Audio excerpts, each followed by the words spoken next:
Hey everyone, my name's Nathan Johnson, and this is my beautiful, amazing wife, Katie Johnson. And today we're here to kind of tell you guys about our amazing story. Back in 2006, I had a diagnosis of colon cancer, stage 3B. December 27th, actually, I remember the day, I had my surgery. And in March, I started chemotherapy and radiation. Through all that, it was... we came to the point that the doctor said it was very high probability that we would not have kids on our own. The struggle over the next few years was pretty real. I was having some pain one night, so Nathan took me to the hospital, and I remember going to the ER, and I remember their first question was, well, could you be pregnant? And we looked at each other and we were like, no. And then shortly after that, tests and everything, I remember the nurse and the doctors coming back and saying, well, sweetheart, you're pregnant. And we were just like blown away because we were like, it's not possible. But unfortunately, it was an ectopic pregnancy. So the baby wasn't... Didn't make it out of the tube. Didn't make it out. So it was a miscarriage. Yeah. So obviously it was just so terrible to think that we were so close and then we didn't have a baby. But then at the same time, I remember having the conversation that, hey, God was just telling us, listen, I got this, be patient because I can do miracles. What the world says it can't happen, God says can't happen.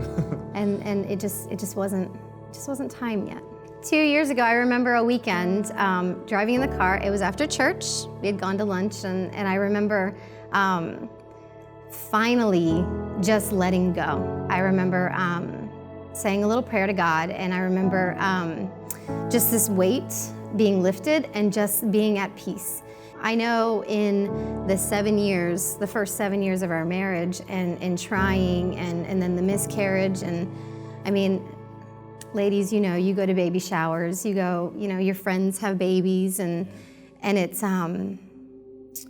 your heart just aches because you can't breathe, because it just hurts so bad, you want a baby so bad, and then you can't. So I remember the day that pain went away, and it was crazy because it wasn't because I had a baby, it wasn't because I was pregnant, no one gave us any news, it was just, I think I either gave up, like the fight, and I finally just said, okay, God, you gotta take it because I can't take it anymore.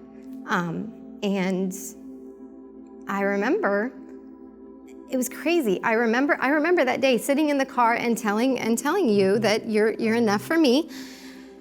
I could breathe, and I felt like I hadn't breathed in a while, and I felt like I could finally just take that deep breath that just made me feel better, and it was calm. It was just, I was happy.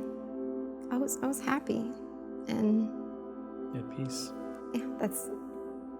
Our God brought us together. Our God, healed you and brought you through colon cancer. And if He wants us to have babies, then we're going to have babies.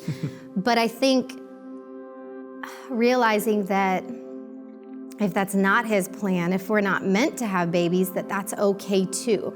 Because like I said, there's a purpose for us. There's something we're supposed to do. And when the time's right for Him to bless us with babies, then yay, that's awesome. But if not, we had to have faith that there's a direction He's pushing us to.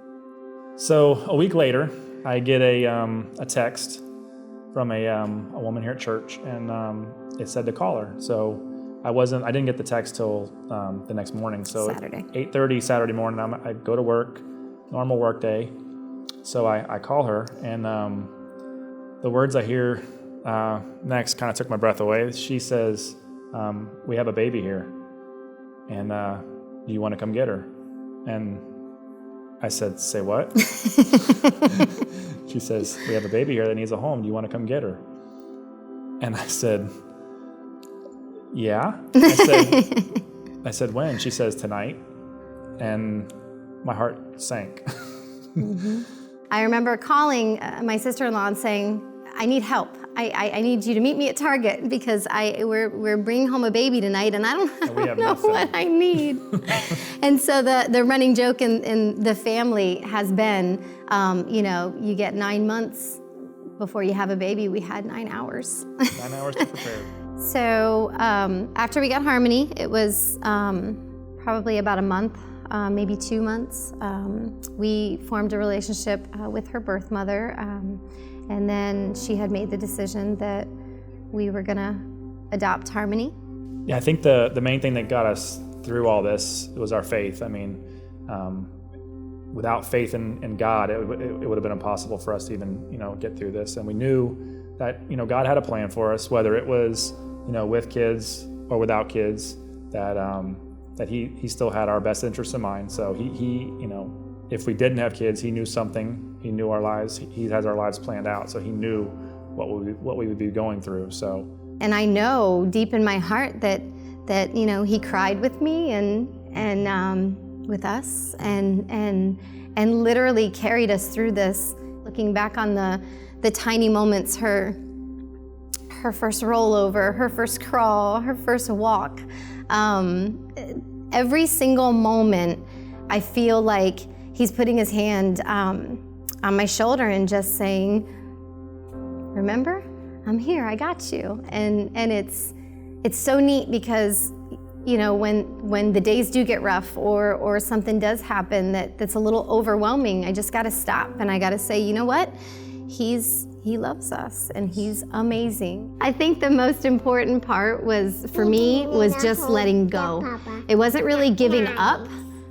Because I was faithful and I knew that God had plans for us, but it was letting it go and letting him do his work, and I can't even explain how awesome his work is because he just is great. Amazing God for sure.